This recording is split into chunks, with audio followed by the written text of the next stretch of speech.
आता वारकऱ्यांसाठी आनंदाची बातमी, आषाढी वारीचं वेळापत्रक ठरलेलं आहे। 28 जूनला तुकोबांच्या पालखीचं प्रस्थान होईल। सगळ्यांचं या वारीकडे लक्ष असतं, आषाढी वारीकडे। वारकऱ्यांसाठी ही आनंदाची बातमी, कारण आषाढी वारीचं वेळापत्रक ठरलेलं आहे। आता कधी प्रस्थान होणार, कुठे कुठे मुक्काम असणार, कुठे रिंगण होणार,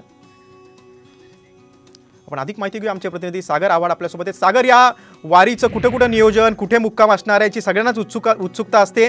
आता नियोजन ठरलेलं आहे, अधिक काय माहिती?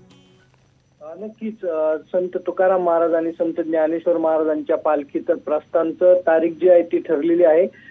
29 जूनला संत ज्ञानेश्वर महाराजांची पालखी आळंदीतून निघणार आहे, तर संत तुकाराम महाराजांची पालखी देऊ या ठिकाणाहून 28 जून रोजी निघणार आहे। मोठी दोन्ही देवस्थानांनी वेळापत्रक जाहीर केलेलं आहे।